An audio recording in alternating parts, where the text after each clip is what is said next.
So hello everyone, আমি রাজ আর নতুন একটা ভিডিও নিয়ে চলে এসেছি। তো সকাল সকাল কাজে যাবো বলে রেডি হয়ে গেছি। আর আজকের প্রচণ্ড ঠান্ডা পড়েছে, কারণ আমার এমনিতেও দুদিন ধরে আমার ঠান্ডা লেগে আছে। ওই জন্য করে আমি একটু পট্টিটা দিয়ে এসেছি, কারণ এখানে প্রচণ্ড ঠান্ডা। আর এই এসে মাত্র সঙ্গে সঙ্গে আমি ব্লগ গান্ধীর কাজ দিয়েছি, আর ব্লগ গান্ধীর কাজ দিয়েছি যেহেতু ওই জন্য করে আমি ব্লগগুলো তুলে দিয়েছি উপরে।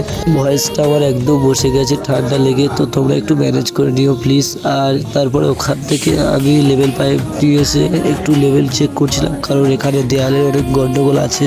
আমি এখানে যে কবারই ধরছিলাম সে কবারই দেখতে পাচ্ছিলাম যে লেভেলের গন্ডগোল আছে। এখানে অনেক কটা দেয়াল এরকমই একই সমস্যা আছে।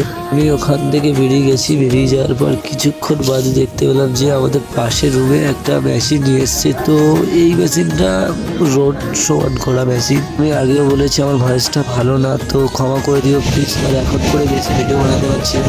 এখন কাজ শেষ, আর এখন একটু চেয়ারে বসে আরাম করছি, ঠিক আছে? কারণ কিছুক্ষণ বাদে আমি রুমে চলে যাব, গিয়ে খাওয়া দাওয়া করতে হবে, আবার ভিডিও এডিটিং আছে।